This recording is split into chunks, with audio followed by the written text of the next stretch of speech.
Let us have a brief look at the roots.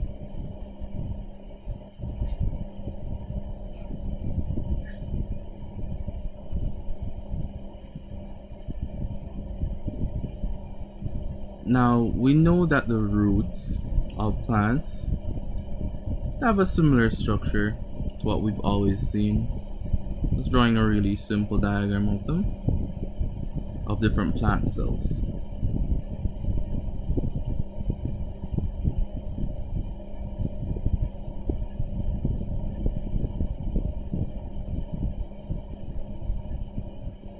It's a really simplified diagram.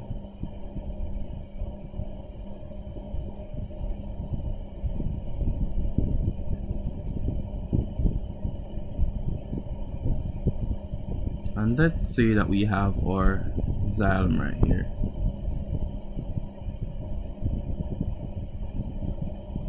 Xylem, right? We'll have the cells of the epidermis, the cells of the cortex. Let me make sure that I'm showing it right. The cortical cells. Then we're gonna have this being represented as a cell of the endodermis, and this being our Caspian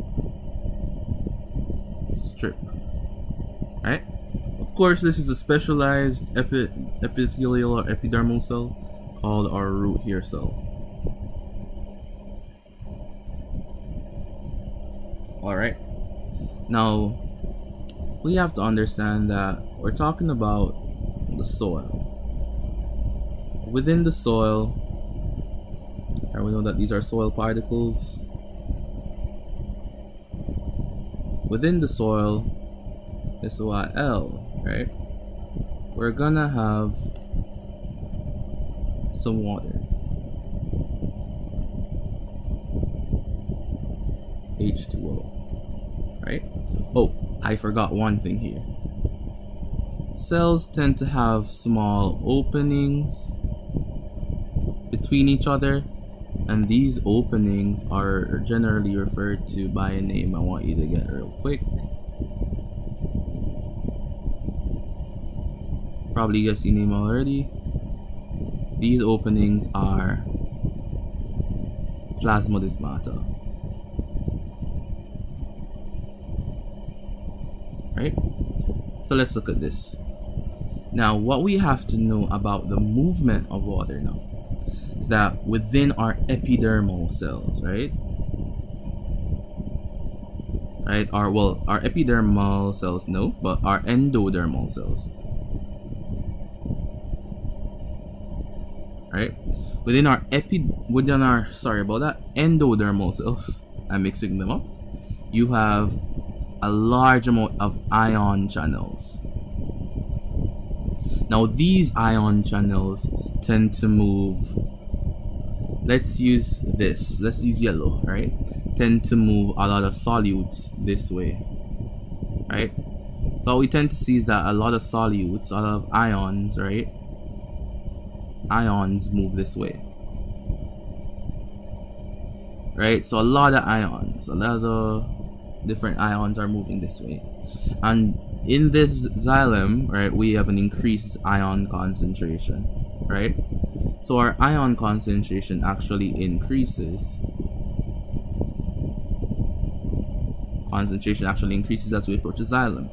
This makes the xylem have a really negative water potential, right? A really negative water potential, right? Because it has a really high solute potential. Now, for this now, notice that if we have a really low water potential, we have to know that water moves from higher water potential to a lower water potential. So we see that here, let's give an arbitrary number like -10 for the water potential here, right? Let's say -5 here, let's say 0 here. Just giving arbitrary numbers. We know that the water potential numbers will be different. Let's see if we can make a video on water potential, but let's just have some arbitrary numbers, +5, +10, and let's say that out in the water now is like +15. Now we start to see a water potential gradient. Now the gradient is formed within the cell, right? Or within the root, right? Because it's a section of the root.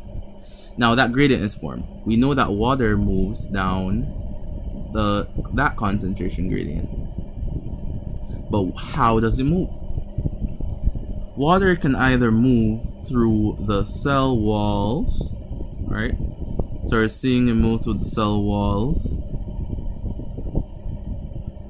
of the plant cells, right? But notice here that the Caspian strip is non-polar, right? And it is non-permeable. Therefore, water will have to now move through the cell, through its vacuole, to reach the xylem.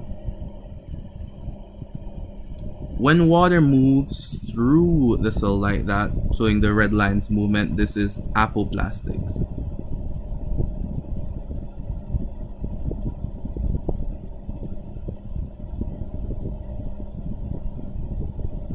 That's apoplasty there, right? Apoplastic movement, right, moves through the cell walls, right? But in the endodermis, it moves through the cell itself, through the vacuoles, or well, and some cytoplasm, right? So we notice that because of the Caspian strip. So because of the Caspian strip. Because of the Caspian strip, right? Caspian strip. Alright. So that should be good so far. For the other movement, let me use, let's say, green. Alright. Here, the water moves through the cells, right? Through the vacuoles in the cells, right? And through plasmodesmata the entire way through. This type of movement is symplastic.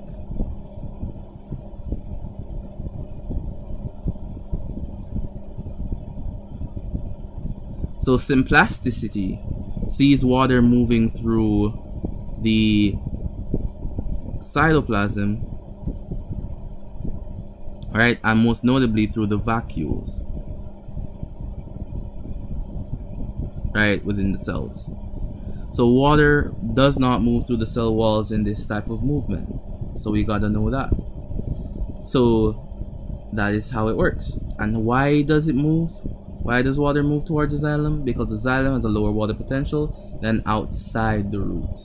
How does it move? If it moves through the cell walls, right, then we know that it's apoplastic. If it moves through the cells, right, notably through their vacuoles, let me just see if I can draw like some makeshift vacuoles in these cells, right, then that is symplastic.